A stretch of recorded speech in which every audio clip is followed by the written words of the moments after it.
Welcome back to the channel, guys. In today's video, I am going to clean and restring my new Les Paul. If you watched my last video, you will have gotten an introduction to my 2013 Gibson Les Paul Traditional. It is a used model that I got from a local guitar store, so it needs a little bit of love. It needs some cleaning, some reconditioning, and new strings. I will say I actually really enjoy the way that this plays, the setup. Fretboard is the right curvature. I'm actually digging the wrapped tailpiece, though I'm going to be honest, I don't really know what it's providing to me. I just like how this plays, so I'm going to leave that as is. I am changing strings though. So these Stringjoys tend to have a 48 on the low E instead of a 46. That may change the neck curvature, the neck relief, and the way the playability is. It may not. I'm not certain, and we'll have to see what happens as time goes on. If you've watched my prior maintenance tutorials, you know that I tend to use a mix of Dunlop and Music Nomad for my cleaning supplies. Just kind of, these are the tools that I bought when I first started cleaning up guitars, and I like them, so I keep using them. This is a pretty good tool as well, right here for dusting and cleaning and all of that other fun stuff. So as we go along, I'll introduce you to what I'm using, and I will give you a description of what I'm doing. There may be long pauses and silence as I, dig in, trying to make this a one-shot compressed restring and wipe down.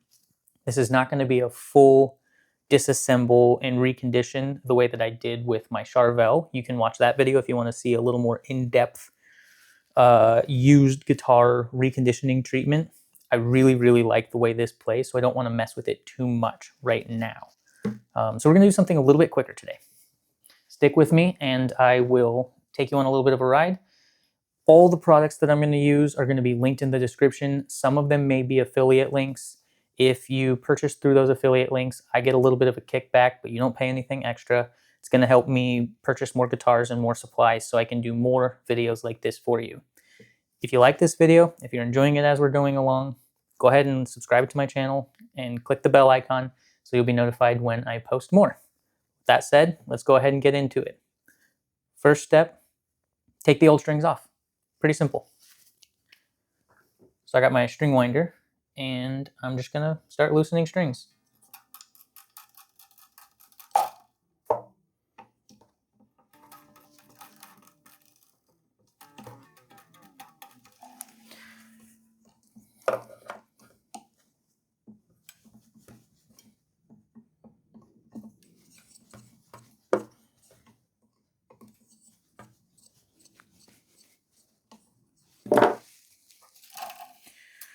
Okay, strings are loosened. For those of you that did watch my prior video, this has locking tuners, so I'm going to have to unscrew the locking mechanism as well.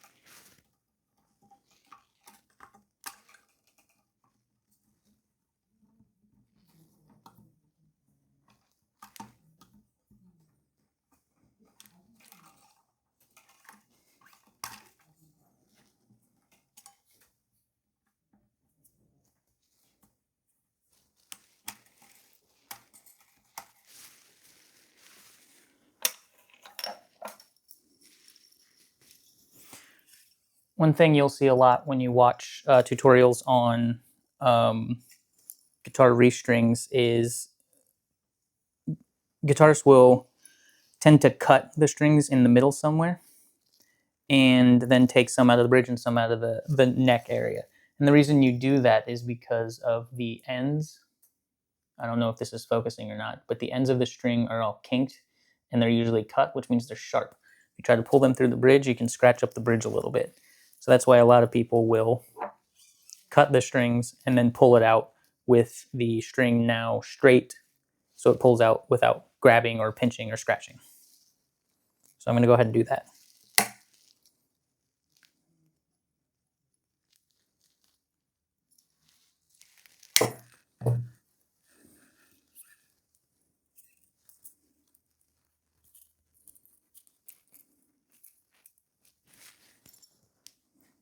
I'll set these to the side. Make sure I keep tabs on everything because I do not want to lose one of these in the carpet and then step on it later.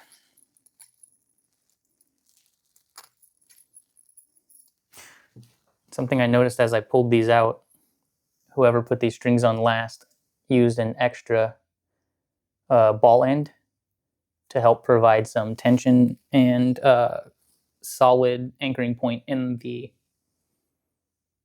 stop tail piece for the wraparound. You don't necessarily have to do that if you're not doing a wraparound, but if you're going for a wraparound, a lot of guys do that to really give it a little extra tension and make it so that when you bend the strings to do the wraparound, the wrapped part of the string right through here, which you may not be able to see, and I'll try to get some close-up B-roll footage so you can see it better. This piece here where the string is wound back on itself, if you wrap that on the outside of the bridge, it can become a problem where it scratches up or potentially makes the string a little bit less rigid. So if you put this ball end, this extra ball end on it, then you can basically extend the length of the straight part of the string before it kinks over the wrap tail piece. So it passes that area of the string that is doubled back on itself. I'm going to go ahead and do that with my strings. So I'm going to preserve these ball ends that were used in the old strings to make it actually useful on my new strings.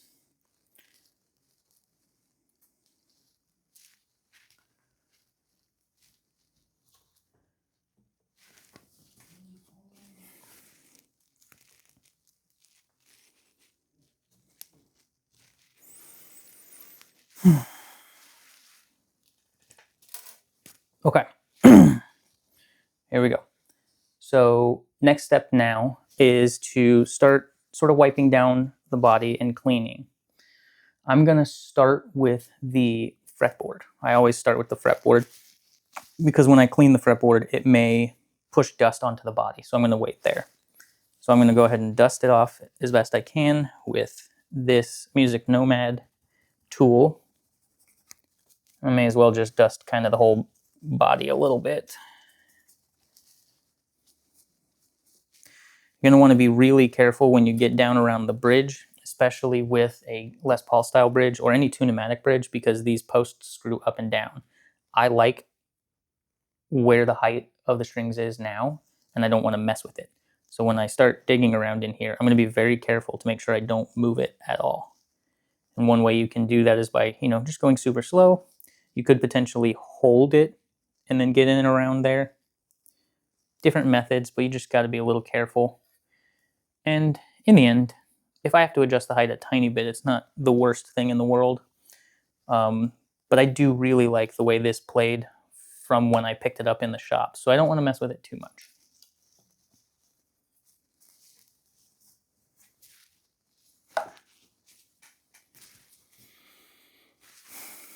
Okay, we're cleaned. So now I'm going to use the Dunlop fretboard kit. This has a cleaning solution and a moisturizing solution, and it actually comes with a little rag that you use to apply the solvents, and it comes with a small piece of sandpaper as well, 8,000 grit, and you use this to work on the frets, get them a little more polished up. This will not reshape frets. It will just kind of take a little bit of the grime off of it and make them a little shinier. So we'll start with the solvent.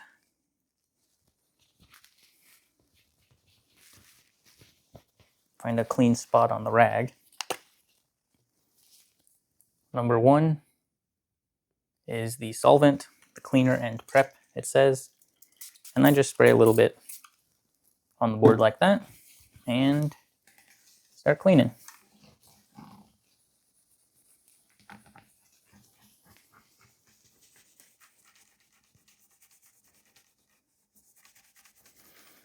There's no real trick to cleaning a fretboard. It's really just clean it until it's clean.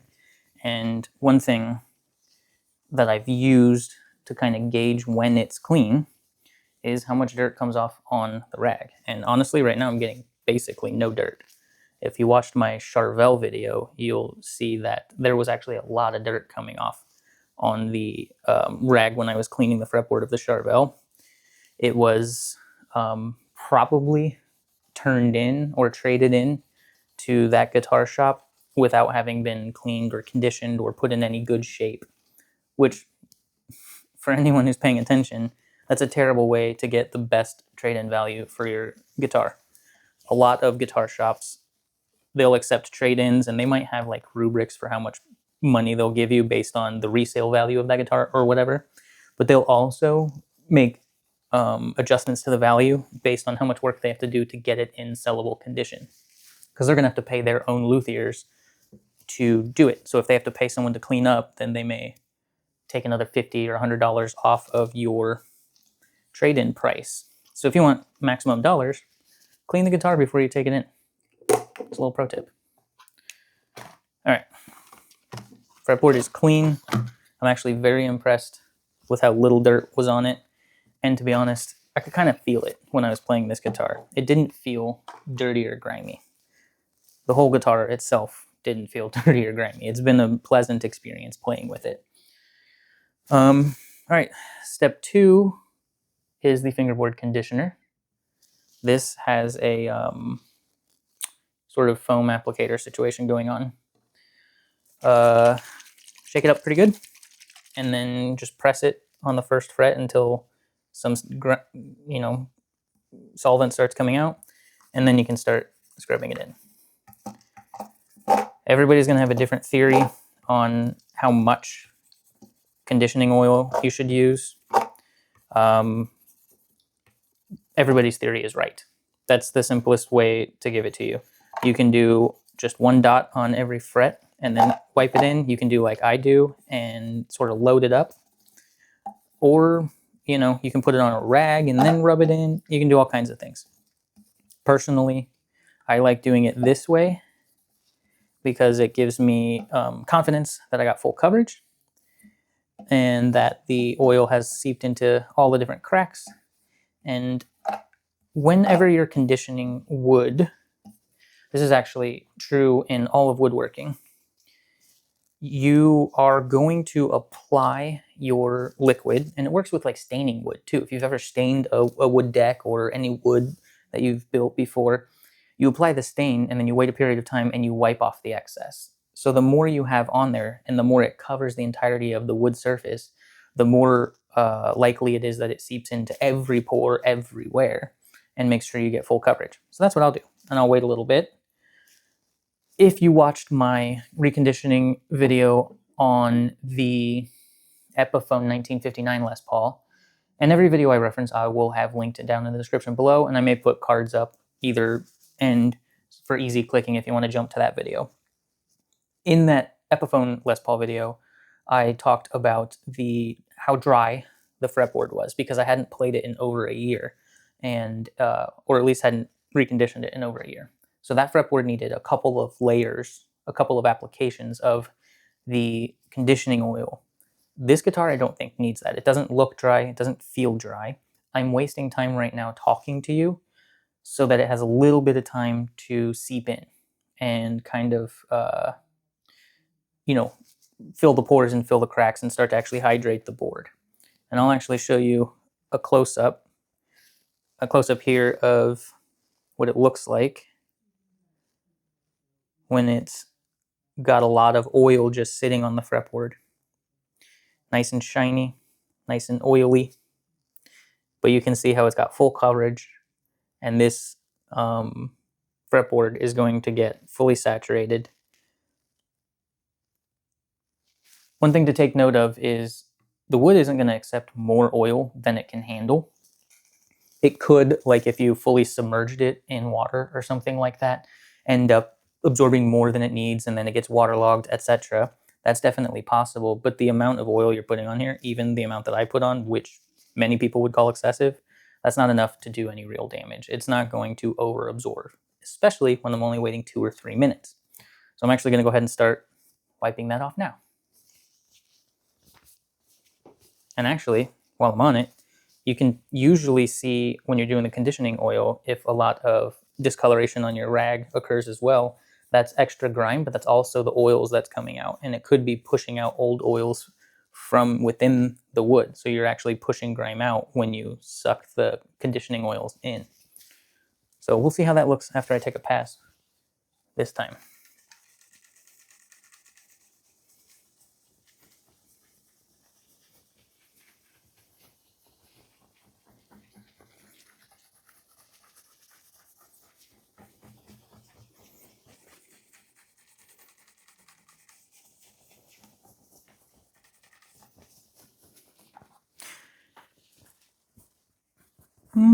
Not bad. A little bit. Just a little bit, but not a lot of it. Let's see if you can see that. Not terrible. So I'll pick a different part of the rag that's a little cleaner, and I will wipe again. Kind of keep going until no more dirt and grime comes off on the rag. That's how you know you got all the excess oils, conditioning oils, and it can pretty much confirm that you've gotten all the dirt and grime off of the fretboard. Interestingly, if any of you have any leather dress shoes out there, this is the exact same way you condition leather dress shoes. Leather is not altogether different than wood, and when you apply leather conditioning oil to the shoes, then you let it sit for a little while, it absorbs as much of the conditioner as it needs, and then you wipe off the excess. Very interesting. If you like working on your guitars, you probably would enjoy working on your shoes as well. I do anyways.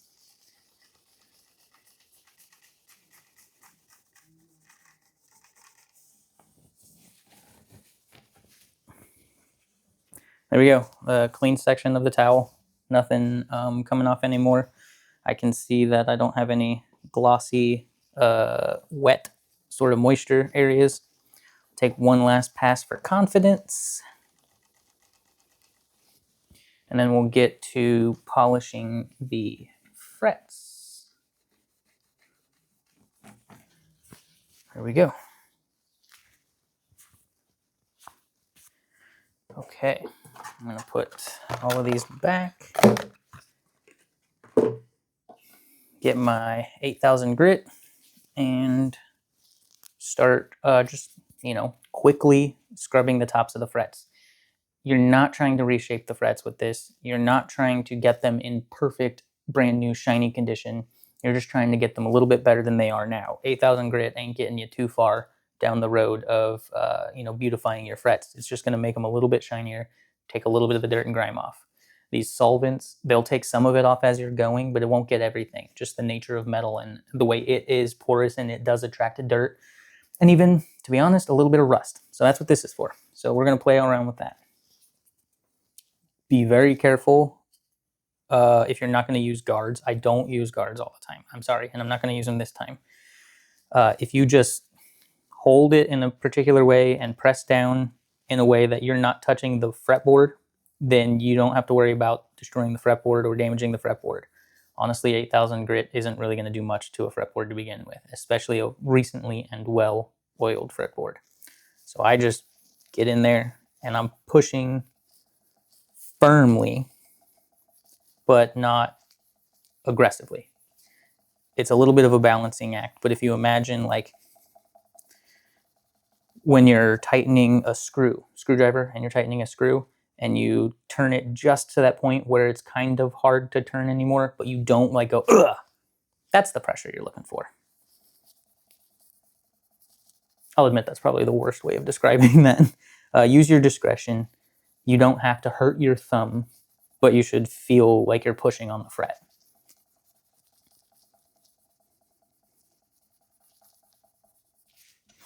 This process kind of takes a little while because you're being a little more specific on a very small area. So if you want to skip ahead, the timestamps are down below. If you're going to stick around and, watch me get through this, you may be wondering, since in my last maintenance videos, I mentioned that I like to watch YouTube videos of other guys doing maintenance on their guitars as like a, inspiration and just kind of having a little bit more fun. Since I'm recording these videos for you guys now, it's a little bit hard to do that. So what I'm going to do this video instead is just shout out a couple of guys I would have watched had I not been talking to you. First and foremost, the main guy that I watch these days is Rob Arnold. Rob Arnold has a really, really good channel, and he does a lot of maintenance tutorials. He's actually been pumping out a lot of maintenance tutorials lately. I think his most recent one was a ASMR style tutorial with a Solar guitar, which is kind of cool. I haven't finished watching that one yet, but it's definitely on the to-do list. He's got a lot of videos on Floyd Rose and setting guitars up with heavier strings to get lower tunings. He's a drop C guy. And I tell you what, the coolest thing about YouTube is that you get access to people like Rob Arnold. If anyone is familiar with Rob Arnold, you'll know that he's the guy behind the band Chimera. Chimera was a hugely important band to me growing up. In high school and my early college years, they were one of my top 5 favorite bands. Very, very big fan of the music. When I found Rob Arnold on YouTube, I didn't know that he was the Chimera guy. And after a while, he started making references to Chimera. And I was like, why is this guy always talking about Chimera? So then I looked into it and I was like, oh my God, this guy is the guy from Chimera. He's a little older now, a little wiser now. He might look a little different, and that's why I didn't recognize him. But it's kind of cool. So now all the guys that, you looked up to when you first started getting into music, or guys that you look up to now even, they have presences online, and some of them are out there teaching you how to do stuff. It's super cool to have that kind of, information and access. It's not really access because you're not necessarily hanging out with them, but it can feel like it. So if I was doing this without the camera turned on, I'd probably be watching 1, 2, 3, 4, however many it takes, videos of Rob Arnold. And if Rob ever gets his eyes on this video, I watch them on repeat. So if he's getting a lot of views from me, I hope he appreciates that. Someone else to shout out in the vein of learning guitar stuff, Paul Davids. If you're learning guitar right now and you want somebody to very charismatically, very succinctly, and very, I guess, accurately and usably teach you some fundamentals of music and music theory on the guitar specifically, Paul Davids, really, really good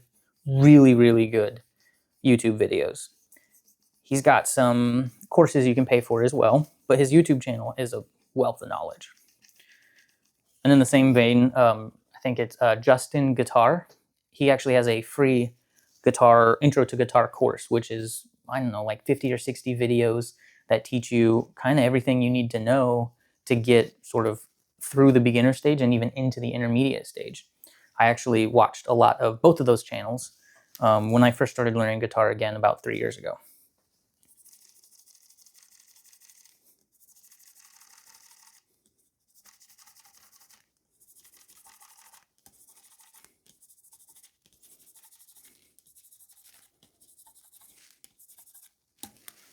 Okay,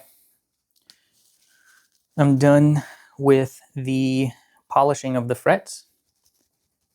So I'm going to wipe off all the excess. When you polish metal, when you use sandpaper or anything gritty on metal, you're going to get some shavings. So I'm just wiping as much of that off as I can. And then we have a finished fretboard. I'm going to go ahead and show you. Check this out. This is the frets after polishing. Now you can tell this is not world-shatteringly reconditioned, reshaped, repolished. This is just clean. And you can probably tell, maybe let me try to change the angle here. We got some very flat frets. Prior owner of this guitar played this guitar. And that's why I advocate for used guitars. If you can find a used guitar that has been beat up a little bit, there's a pretty good chance it's a phenomenally playing guitar. I made that point in a video that I posted, kind of questioning whether or not getting something like a relict guitar, a Murphy Lab specifically in that video, is worth it. Because this is a used guitar with some damage, and it plays phenomenally, and it costs a quarter of the price of a Murphy Lab, or a custom shop guitar with some relicking from whichever brand. So yeah, don't be afraid of used guitars. Used guitars can be amazing. I have several used guitars now, and honestly, I think I have more used guitars than new guitars, and all of my expensive guitars are used guitars, and all of my favorite guitars are used guitars. Maybe that's just me, but I would encourage you to give used guitars a shot. It could be the best decision you've ever made. Back to the maintenance though. Fretboard is cleaned. So what I'm going to do now is clean the body a little bit. I'm going to use a big plush rag. This is from Dunlop. It probably came bundled with the Formula 65, which is a really good guitar polish. It works for anything. You can use it on lacquer guitars like the Gibsons, PRSs, higher end Fenders, but you can also use it on the poly guitars, the more plastic finishes, the polyurethane finishes, which is probably most guitars, if I'm being honest. The only thing you wouldn't use this on, and you can even use it on a fretboard for cleaning, you would want to follow it up with something to moisturize, but you probably wouldn't want to use the, actually, now that I'm thinking of it, you probably could use this on a clear coated maple fretboard, like a roasted maple fretboard, like Fender would use. You probably could use it. Although Dunlop and Music Nomad, they each have their own dedicated solvent for that type of fretboard. So I would err on the side of using the dedicated solvent than using something like this, but in a pinch, probably works. Anyway, I use the high pile side. There's two sides to this. This one is low pile, this one's high pile. I use the high pile side in the beginning to make sure that I am pulling dust off of the guitar instead of smushing it into the guitar. And I spray onto the rag, and then I wipe the guitar. I do this just to make sure I control where the spray goes.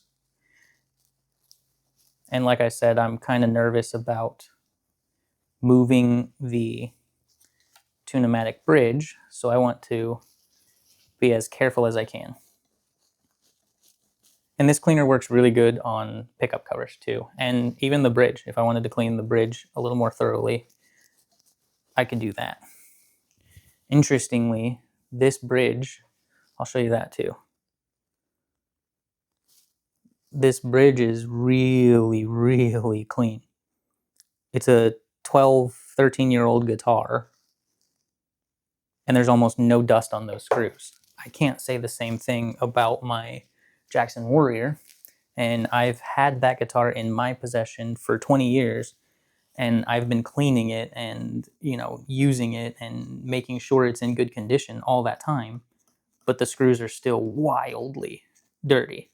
The last time I did a full recondition on those, I actually took the Tune-o-matic bridge fully off and soaked it in some, I think, a vinegar water combination for a couple hours to loosen up a lot of that dirt, and that actually worked a lot. But this Les Paul has way better condition on the bridge screws than my Warrior. So whoever had this guitar before me either did one really, really good clean job before they traded it in, or took just insanely good care of it throughout the entire tenure of ownership.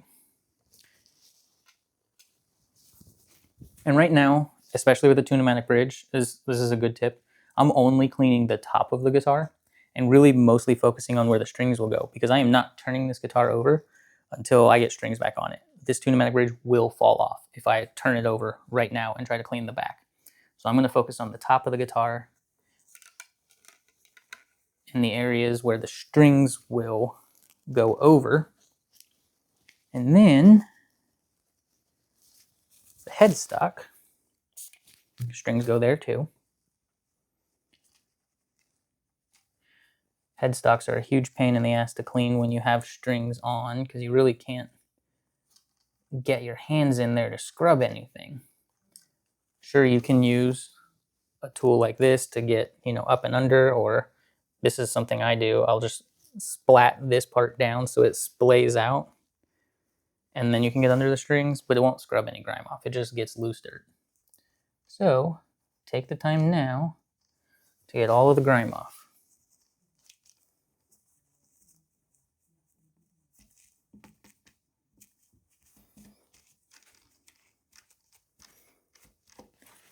It's interesting when you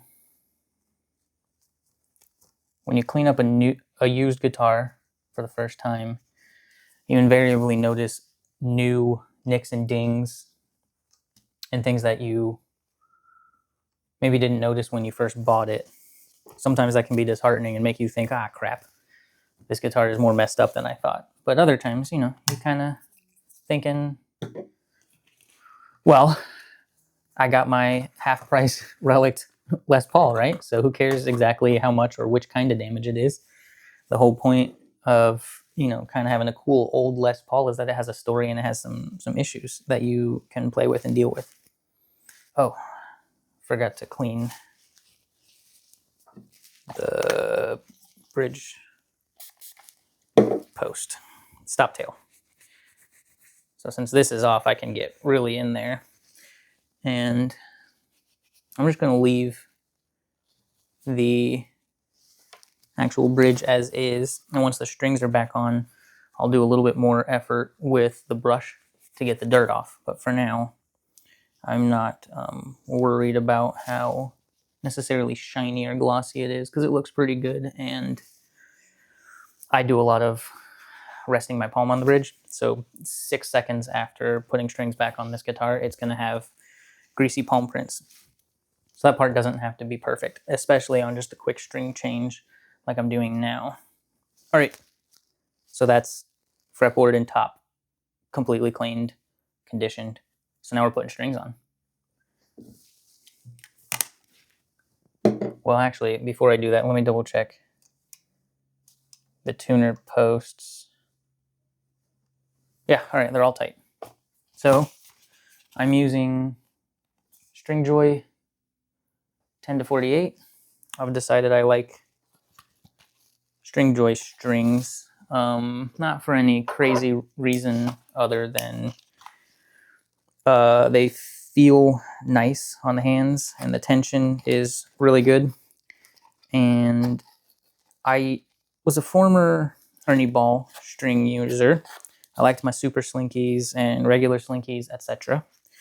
But I kind of bought into what Stringjoy does with going a little bit higher gauge on the low E string. So like regular slinkies would be a 10-46. These are a 10-48. And I find that that actually does provide better balance across the strings. It helps with intonating a little bit for me. And it feels better. So you're going to have preferences on how guitars feel and how strings feel. But something I noticed is that a slightly beefier string at the top of the fretboard, when my hand curls around the fret and I'm trying to get to that top string, it just makes it easier for my finger to find it. Weird, I know, but practical, absolutely.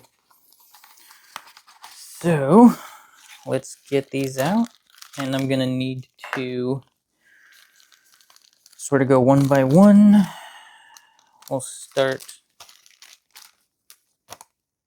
with the number 10.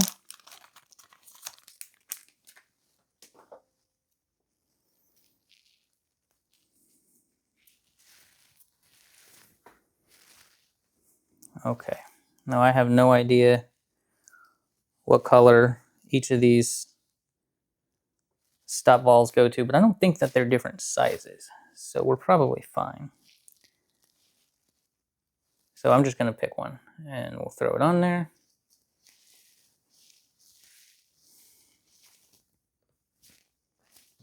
Very awesome. And then stick it through. Oop. I don't know how I'm getting a phone call when I put the damn phone on airplane mode. All right, so there we go. And now if you see on that stop bar, it holds a little higher, but you can't see down below the sort of wrapped portions of the string. And what I'll do really quickly, I'll just throw this one in there so you can see both of them and see what I was talking about all that time. Here we go. This is the 13.5.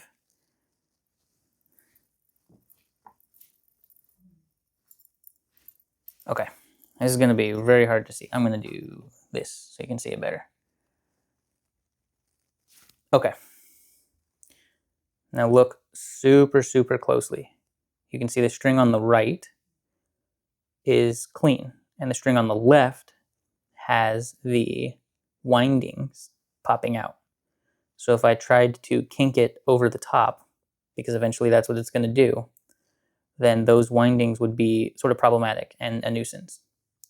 So if I add the ball end, like I did on the right, then it doesn't protrude.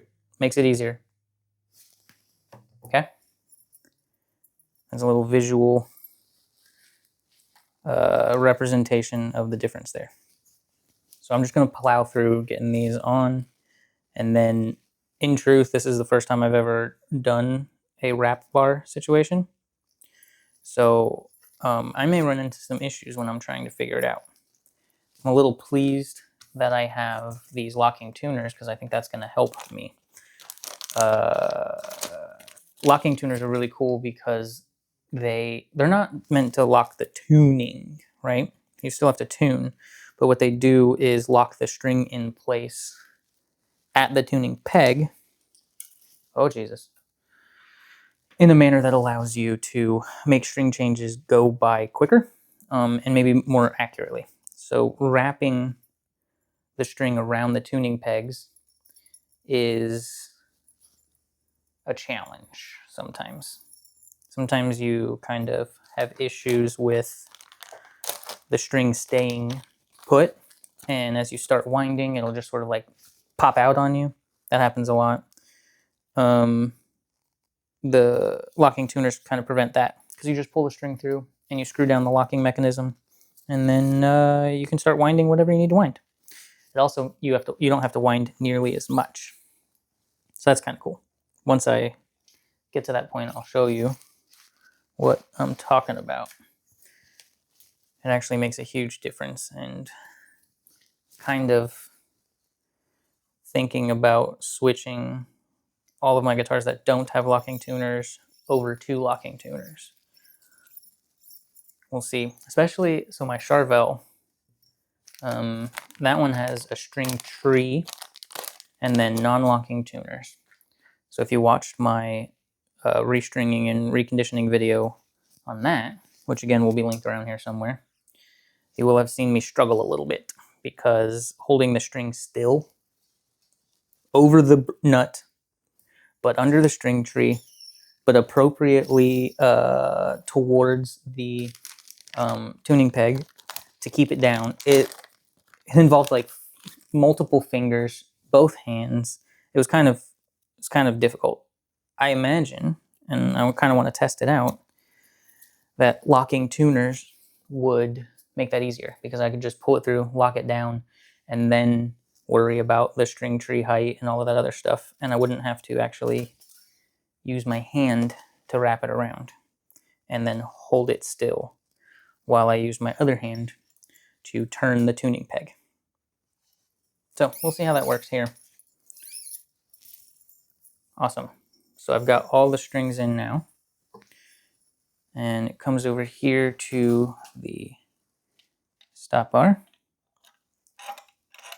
And the awful thing about these is you really have to get some strings strung up before it does anything good. So with locking tuners, oh Jesus, this is gonna be a problem. Ay, ay, ay.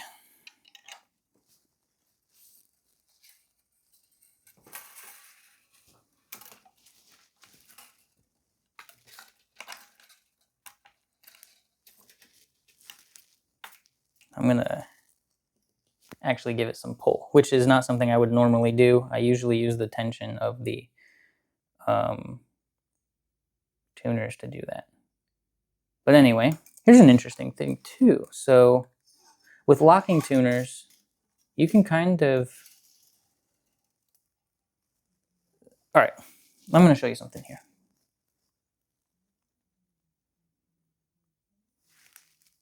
Okay. Look at how much play there is right here on this tuner. Typically, when I restring a guitar, I would go through the tuner, or through the tuning peg, and then I would pull back a fret or two. But that gives too much slack on this one. So what I'm going to do instead, let's get you back where you need to be. Sorry, I'm two-handing it.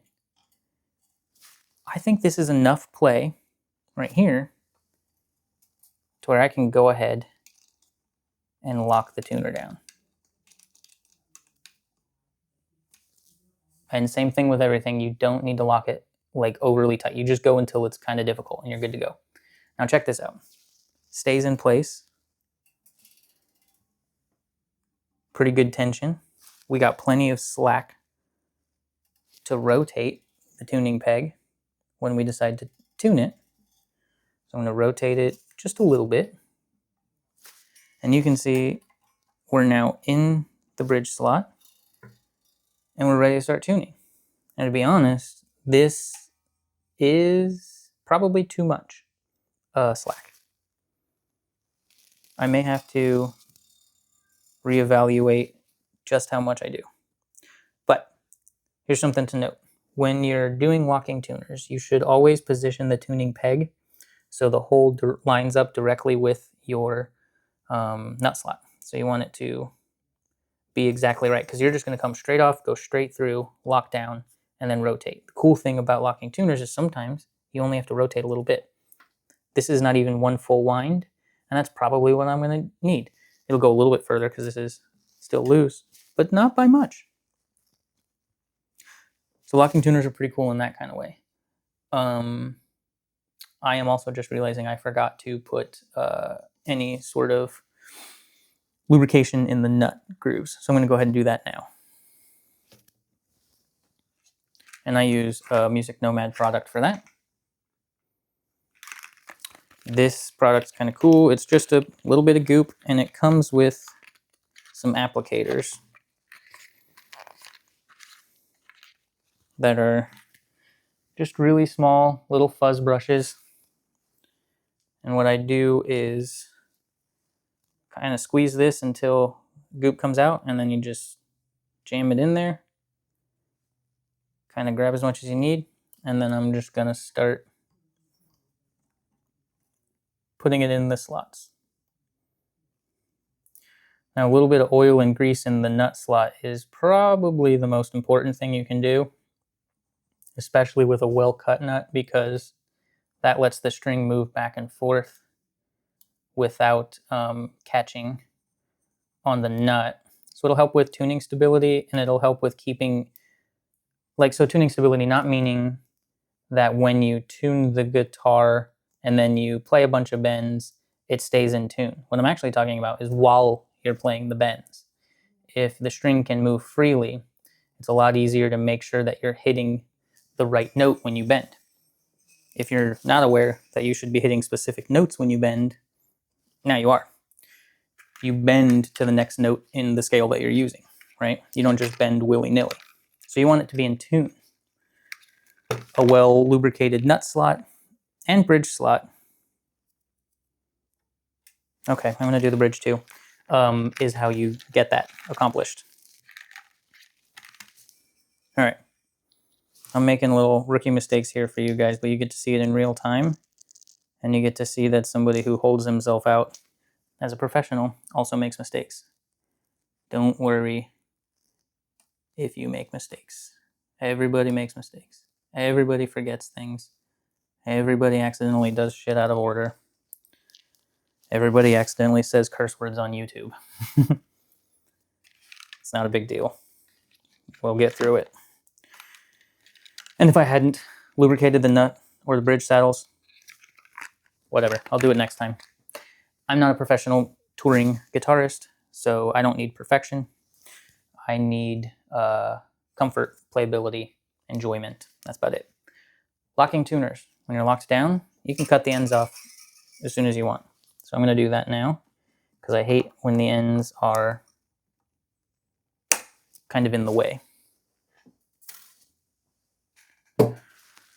Okay, so let's grab the next string. And we're going to go through.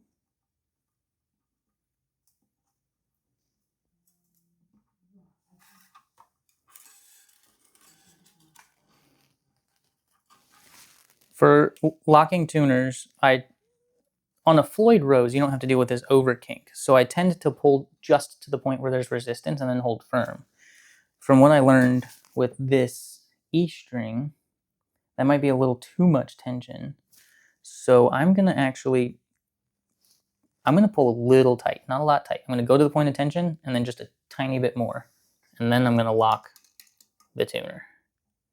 I think that's going to serve me better insofar as there's not as much need to turn a lot. Some theory on that. When you have multiple lines on the string, strings stretch over time.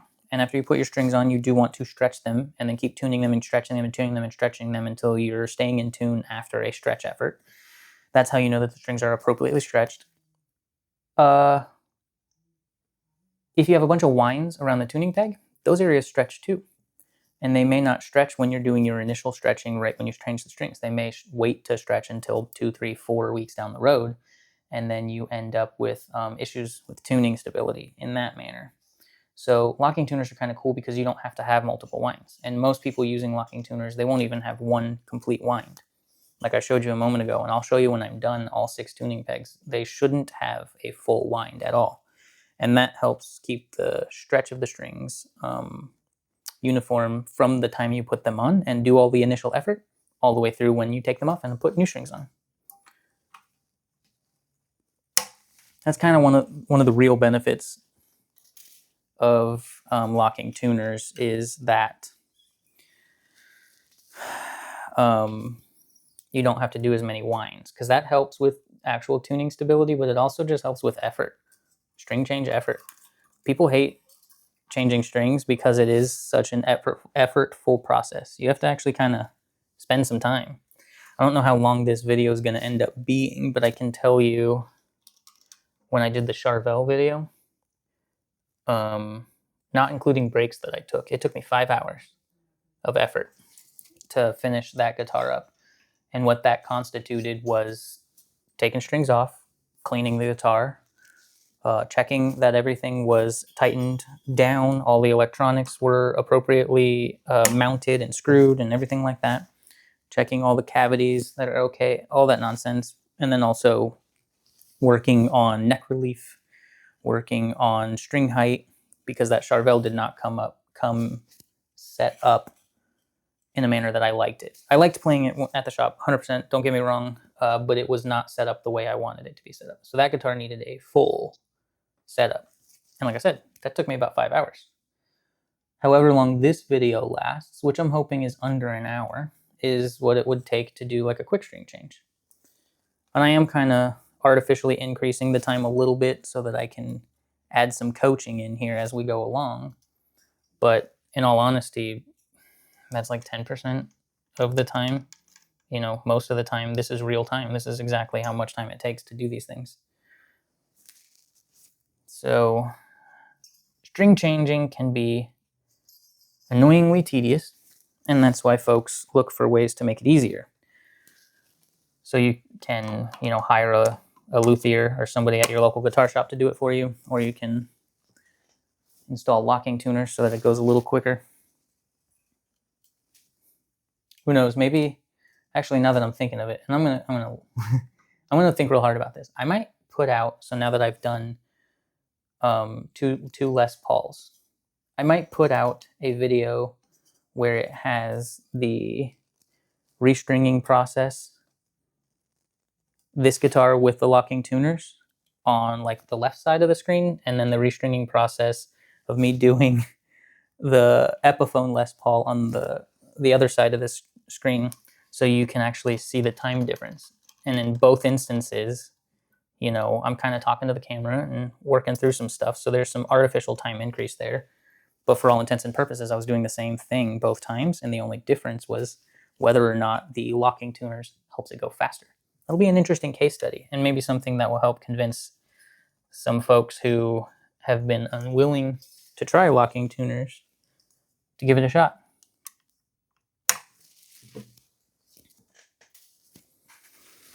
One more.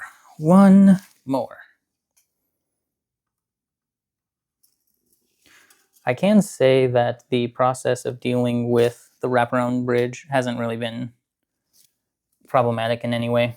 I think it just works the same. There's nothing to write home about here. I don't know. It doesn't seem like it added any complexity other than all the strings are facing over here instead of they would be sort of loosely thrown to this side of the guitar is how I would normally do it. They'd come out the stop tail bar and I would throw them on that side and then I would put them in one by one. So functionally, I don't think it changed anything when it comes to setting up the guitar, but here we go. I now have everything set up, or the strings are all on there. Now I need to tune it. And before I started this video, the one thing I forgot to do was get the damn tuner off of the pedal board. So I'm going to go do that.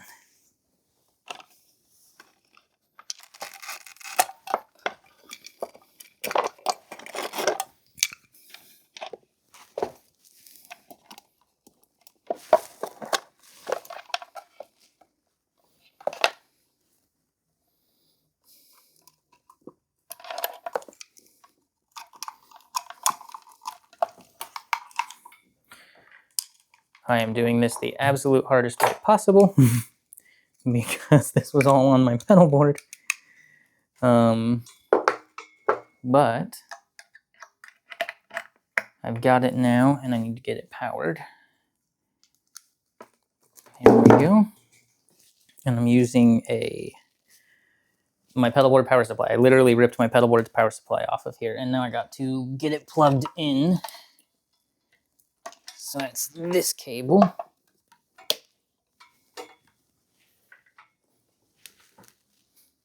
Oh gosh. This is roughly the worst idea I've ever had as far as waiting to get something set up.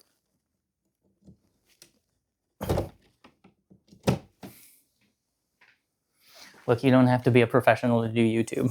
You can be a dumbass who makes mistakes and doesn't have his stuff in order all you want.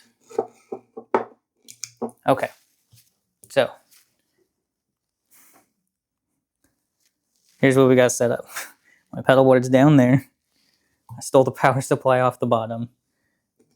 And I've got my Polytune right here. So I'm going to go ahead and tune up. And we'll see where we go.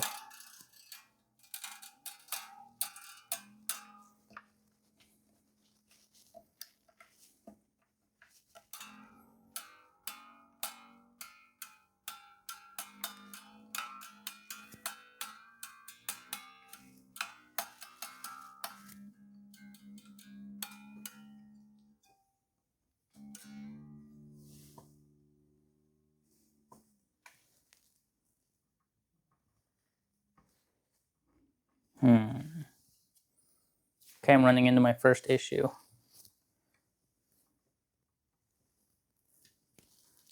The string is trying to stab the other string, and that is causing some problems. Here's a reason why you would leave the end of the string on, because you could lift it up and make sure it goes under. And this is also why the way that I installed the first low E string, I had too much slack in the string, and that's why it's reaching around and touching. I should be able to turn this tuning peg and get to pitch without it touching. But I screwed that up, so now I have to figure out how to change it. So what I'm going to do is try to bend that piece up. This is a little bit precarious, but it's not impossible.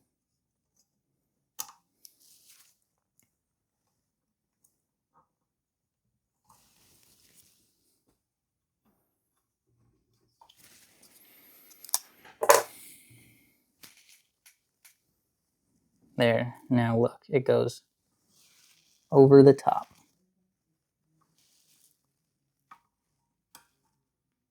Good.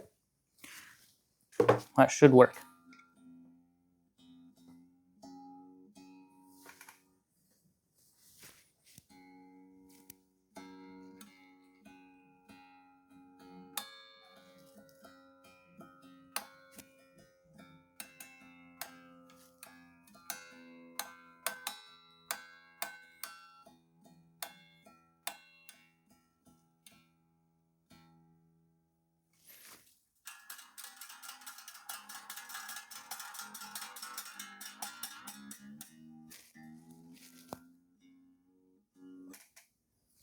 And I'm running into the same issue on this string.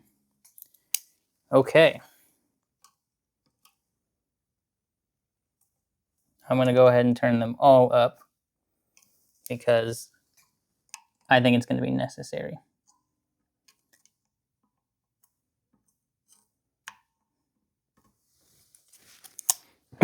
More and more mistakes from a supposed YouTube guru, right? Don't feel bad about your own mistakes.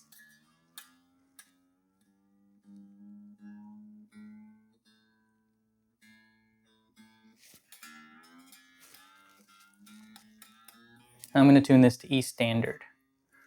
No real reason. I like my strats in E flat. I like my Les Pauls and Tellys in E standard. There's, I don't know, no rhyme or reason to it. It's just something I do. I do have my Jackson Soloist in drop D because that's my metal guitar. That's about it. Most of my fun is happening in either E standard, E flat standard, or drop D.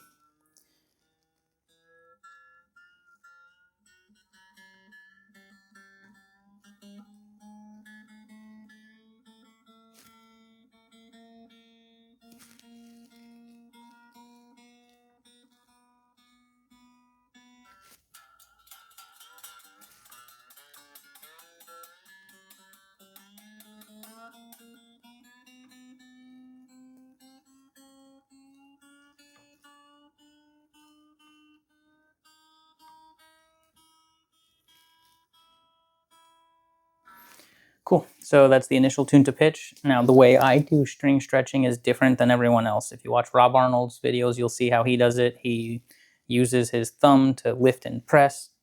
I feel like that adds kinks. I'm probably wrong. He's the real touring musician and professional.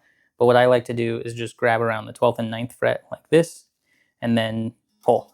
Do it several times. And I'm going to do that with the top 3 strings. And then I'm going to switch and pull towards me for the bottom 3 strings. 3, 4, 5 times. And I might do 2 rounds. And I'm not necessarily trying to like push it down on the fret. I'm just stretching the string as best I can. So then I come in and tune. And you can see I went pretty far flat, so the strings have been stretched. And what I do is repeat that process until the strings stop going flat. It can take a number of times. Kind of depends on really all the factors that could possibly go into it. Sometimes the temperature in the room, sometimes the specific strings, sometimes the setup of the guitar in itself aids or detracts from the length of time that it takes. It doesn't really matter. So I'm going to keep going, and I may, for your sake, speed through this area in the editing process, because really, once I get this to tune, or to the point where it's not going out of tune every time I stretch, at that point, I'm going to clean the rest of the body and give one more pass on the front using the duster and the towel and the solvent, and then we're going to double check tuning, and then I'm going to check intonation, which should be good because this intonation was good when I got it. I can imagine that the low E, since I've upgraded to a higher gauge, 48 gauge string, could be out of intonation a little bit, and that would just require adjusting the bridge saddle post. But a 46 to a 48 is a really small difference, so it may not have gone, it might still be intonated perfectly. So we'll see.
Okay, done. I think that was like 5 rounds of stretching, something like that. And that's good enough for now. I don't need it to be perfect at this exact moment. Generally, when I put my strings on a guitar, when I restring a guitar, I do as best I can to get as precise as possible. Each time I stretch the strings, I try to get more precise when I retune it until it stays tuned at precision. Then I know the strings are stretched enough for now. They're going to stretch more as I play the guitar. So I'm not super worried about that. That'll just take tuning adjustments over time. But for my purposes, in my bedroom studio, this tends to work just fine. And I tend to, unless the guitar has tuning issues, not have any issues once the strings are initially stretched in. So like I said, we're perfectly tuned now. So I'm going to check intonation just really quick to see where we're at. I don't anticipate it being crazy. So intonation is pretty easy. There's a couple different methods. Some people will do open string and then 12th string harmonic. Some people do open string and then 12th string. And on this low E, it's perfect both times. That's pretty insane. Like I said, I thought it was going to be a little bit of variance, but it doesn't seem to be. That may change as the string continues to stretch. So I may have to double check once again a couple of months down the road.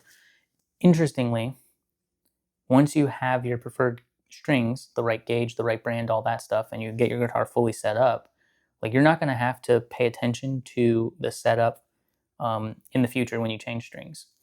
But in the beginning, you can set it up as perfectly as you want.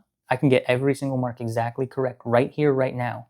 And in 2 weeks, I'm going to be like, intonation sounds weird. Or, I keep having to retune a lot. Or the string height seems like it's a little lower than I thought it was going to be. That's going to happen. So the first time you put your preferred brand and gauge of strings on the guitar and you get it perfectly set up, just expect that you're going to have to make tweaks throughout the life cycle of that first set of strings. but you're going to get it to the point after tweaking and tweaking and tweaking where it's exactly correct when you put on the next set of strings. And then string stretching may still cause some problems, but you should be fine. Like once they stretch in, it will be that you have over time tinkered with your guitar with a well-worn in pair of strings. So when you put on new strings, there may be a settling process and then it becomes perfectly well worn in. If you're in the studio and you're recording, then you want it to be perfect with the fresh set of strings, of course, and that's a different idea. Unfortunately, guitars are guitars and you have to tinker with them a lot. It's just how it works, but that's also what I like doing, and that's why I want to show you guys what I do, and I hope you follow along and we can, make a habit of doing these maintenance tutorials together. So I'm going to continue the intonation process really quick.